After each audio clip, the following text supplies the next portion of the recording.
So the idea worked great. We printed a leg, $4,000. And it had the feature set of a leg probably in the $60,000 to $100,000 set range. And my hope of getting this virally spread throughout the world fell apart because the rest of the world doesn't have $4,000 to spend on it. I talked to the International Red Cross and they said, yeah, 400 tops, trying to get it down to the 200 range. So I was an order of magnitude off.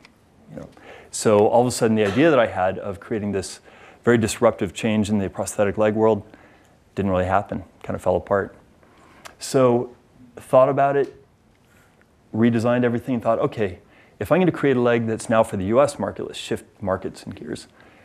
How do you make something that's just flat out beautiful? That's the thing that I want to see when I wake up in the morning. That's the sports car that I get to wear and get to show off to the world. So I set about to that. And this is what was created. This is a guy named John Siciliano, hit by a drunk driver at 18. And so again, 3D scan of his leg, mirrored over.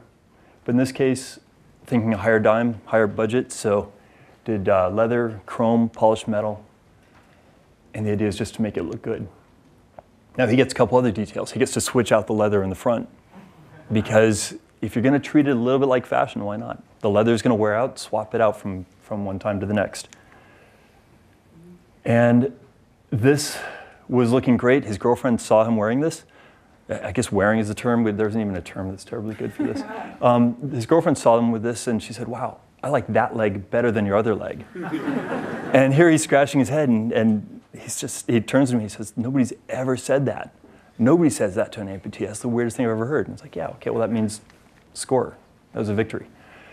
So the problem there is that I started realizing that the amount of time it takes to create this and the complexity, the pure geometric complexity to create this leg was pretty prohibitive. I narrowed my market down to probably about 5. And so the business model for all the business people here, they do the math and they realize, yeah, that's a bad business model. So started thinking, okay, really how do I strip this down to the core? What's the essence of it?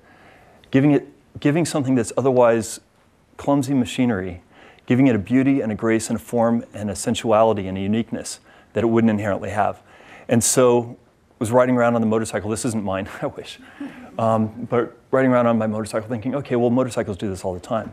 Why don't we just strip it down to its basics, its essence here? And so I tried making something that was the lowest cost way to get the job done here. And had test pilot Chad here try it out. Now, Chad's a competitive soccer player. And his challenge was that you can't play competitive soccer when your leg's been replaced by a 30mm titanium pipe. Because somebody's going to kick you at full speed and bust their toes and all their metacarpals. So he was not allowed to play. And on top of that, he couldn't feel the ball because you can't anticipate the trajectory of how the ball is going to ricochet off your leg when it's a 30mm titanium pipe. So scanned his sound side limb, mirrored it over, and 3D printed this leg, and we put it on him and watched him play soccer. And what was interesting is after a few weeks, this is not entirely expected, he said all of a sudden his brain started to recognize and remap this new leg to his body again. He had lost his leg, 8 years before he lost his leg to cancer. All of a sudden he's playing soccer competitively again because his brain is thinking that his body is in some form back. So it's a type of, it's a way of really regaining your sense of self, your sense of physicality.